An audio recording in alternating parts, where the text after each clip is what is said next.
Alright everybody, here we are in my garage, taking a look at the MaxSpeedingRods coilovers that I purchased for my 2007 Chevy Cobalt SS non-supercharged, non-turboed. Doing this video mainly because I haven't really seen any actual review videos short of just installing them and, well, taking them out of the box and installing them, which was kind of irritating when I'm trying to make an informed purchase decision. So first thing I'll say is I could not find OEM replacement parts for this car. Just seems like parts are kind of drying up for it, and went to the aftermarket and I had basically three options for coilovers, and one of which was, I believe, $1,200 for the kit. The other was right around $1,800 for the kit. And the third option was MaxSpeedingRods from China, and they were about 300 bucks, give or take a little bit. I'm not really sure on the shipping costs and everything by the time it was all said and done. But as you can see there, we do have the adjustable damping force.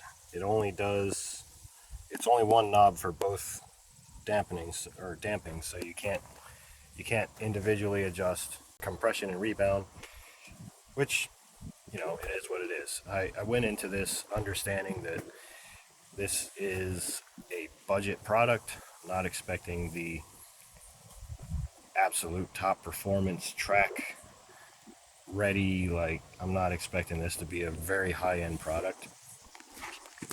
But all that said, I've had these in here for about a year, and I've had very, very, very few issues with them.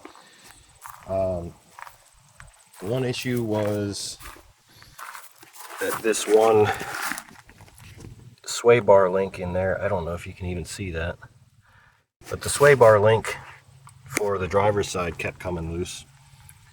The nut just kind of backed itself off a couple of times, and just a little bit of Loctite fixed that problem. Another one of the issues was in the rear. Don't know if you can see this either, but that is not a MaxSpeedingRod shock in there.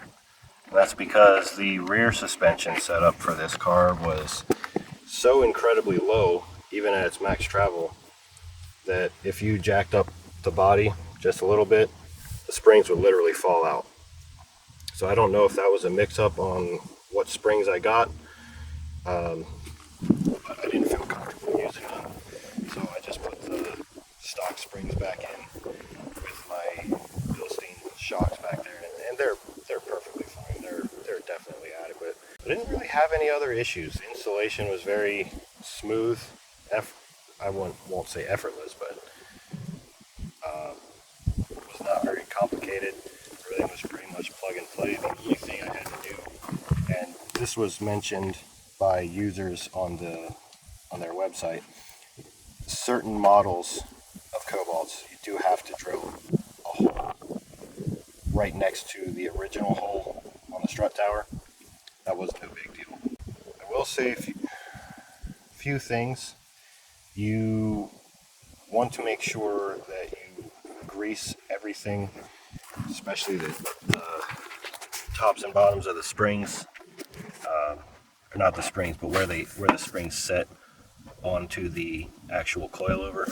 You do want to put some good grease on there, because I put these together dry, and that was a huge mistake. It was very noisy, very rough. Things were moving around. Didn't like that, so took it all back apart, put some grease in there, and it quieted up quite a bit. Also, these pillow bushings up here, you like to spray a little bit of deep penetration lubricant oil in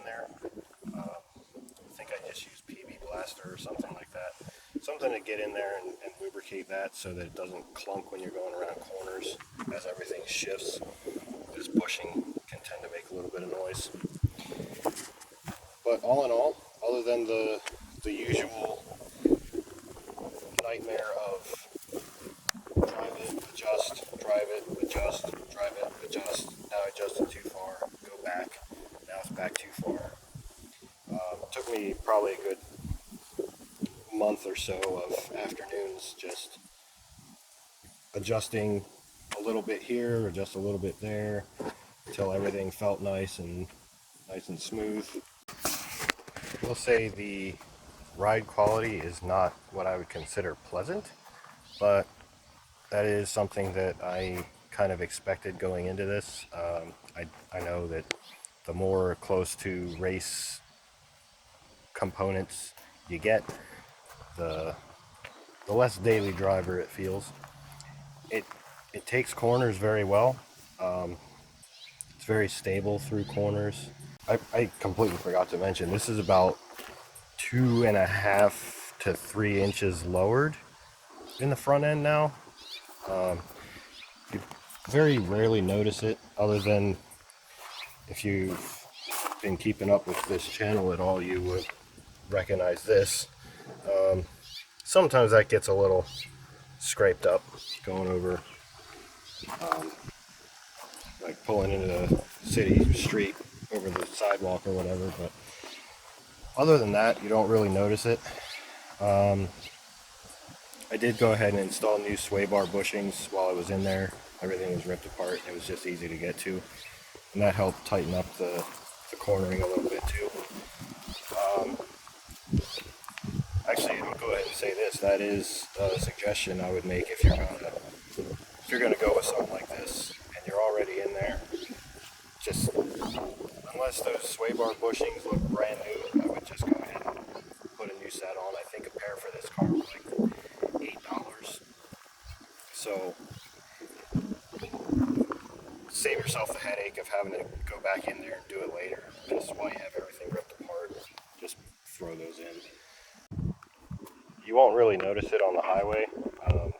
Where you will notice it is on the illustrious, wonderful Pennsylvania roads that I live on. It can be a little bit jarring. Almost feels like you're getting a concussion just driving down the road, but that kind of goes for any suspension in this state. But as long as you know what you're getting into for about $300 to $400, I think it's well worth it. Just don't go into this expecting top tier performance racing suspension. Go into it expecting to get what you get. And the company is very, very clear and open about the fact that this is clearly made in China. It's not out of the top tier, top quality part. Well, I guess we're gonna go ahead and finish this video up in here because the phone I'm using to record this keeps dying on me. Yeah, basically, if you know what you're getting into, you're willing to take the leap into the clearly budget market for suspension parts. As long as you understand that you're only paying $300 for a complete coilover suspension kit, you kind of know what you're getting yourself into. That's really my main takeaway from this, is know what you're getting into, understand that you're not going to be getting like I don't even know some of the top tier brands. I'm too poor for top tier suspension components, but as long as you're not expecting the same performance as a $1,800 kit for $300, you kind of know the territory you're in. These things are not gonna necessarily, I don't think they're gonna explode on you at any given time. I've had them on for about a year, and like I said, very few issues with them, and most of it came right from the installation. So if you are in the market for a budget model cheap suspension upgrade kit, Max Speeding Rods, I would give it a thumbs up. Again, I can't stress this enough. As long as you understand what you're getting into for $300, roughly $300 to $400. I guess that's it. I guess if you enjoyed this video, go ahead and leave a like. Consider subscribing if you feel like you want to support me in that way. And I'll see you in whatever I decide to make next. Thanks.